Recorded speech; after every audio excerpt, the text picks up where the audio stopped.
প্ৰত্যেকজন কৰ্মচাৰীৰ কাৰণে এটা ডাঙৰ আপডেট আহিছে আৰু আপডেটটো আপোনালোকে এতিয়া স্ক্ৰীনত দেখিবলৈ পাইছে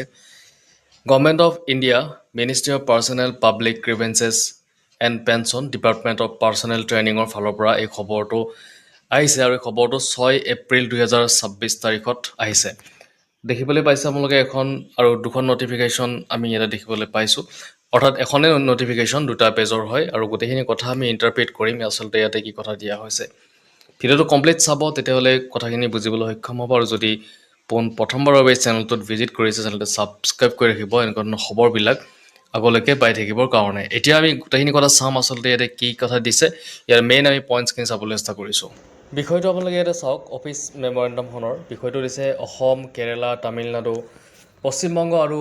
পুডুচেৰীৰ বিধানসভালৈ সাধাৰণ নিৰ্বাচন 2026 আৰু বিভিন্ন ৰাজ্যৰ 8টা বিধানসভা সমষ্টিত উপ নিৰ্বাচন 2026 বেতনসহ ছুটি পেইড হলিডে সন্দৰ্ভত তলৰ স্বাক্ষৰকাৰীক এইটো ক'বলৈ নিৰ্দেশ দিয়া হৈছে যে ভাৰতৰ নিৰ্বাচন আয়োগে চিঠি নম্বৰ ইয়াতে আছে আৰু দেখিবলৈ পাইছে 16/6/2026 জৰিয়তে অসম কেৰালা তামিলনাডু পশ্চিমবংগ আৰু পুডুচেৰীৰ বিধানসভাৰ সাধাৰণ নিৰ্বাচন 2026 আৰু একে তাৰিখৰ চিঠি নম্বৰ ইয়াতে আছে জৰিয়তে বিভিন্ন ৰাজ্যৰ 8টা বিধানসভা সমষ্টিৰ উপ নিৰ্বাচন 2026 সম্পৰ্কে অৱগত কৰিছে অসম কেৰালা আৰু কেন্দ্ৰশাসিত অসম অঞ্চল পুডুচেৰীত ভোটগ্ৰহণৰ তাৰিখ 9/4/2026 বৃহস্পতিবাৰ নিৰ্ধাৰণ কৰা হৈছে তামিলনাডুত ভোটগ্ৰহণৰ তাৰিখ বৃহস্পতিবাৰ 23/4/2026 নিৰ্ধাৰিত কৰা হৈছে পশ্চিমবংগত তেনেকৈ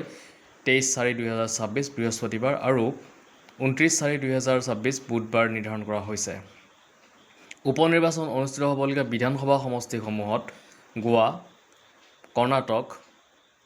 নাগালেণ্ড আৰু ত্ৰিপুৰা এইবোৰত ভোটগ্ৰহণৰ তাৰিখ 9/4/2026 বৃহস্পতিবাৰ আৰু গুজৰাট আৰু মহাৰাষ্ট্ৰত 23/4/2026 বৃহস্পতিবাৰ নিৰ্ধাৰিত কৰা হৈছে DOPTৰ নিৰ্দেশ অনুসৰি ইয়াতে অফিচ মেমৰেণ্ডাম নম্বৰ আছে 10 অক্টোবৰ 2001 নিৰ্বাচন উপ নিৰ্বাচনৰ লগত সম্পৰ্কিত কেন্দ্ৰীয় চৰকাৰী কাৰ্যালয় আৰু ঔদ্যোগিক প্ৰতিষ্ঠানসমূহ বন্ধ ৰখাৰ সম্পৰ্কে তলত দিয়া নিৰ্দেশনাসমূহ প্ৰদান কৰা হৈছে 1 নম্বৰ যিসমূহ ঘোষিত এলেকাত ৰাজ্যিক বিধানসভাৰ সাধাৰণ নিৰ্বাচন অনুষ্ঠিত হ'ব সেইদিনা কেন্দ্ৰীয় চৰকাৰী কাৰ্যালয়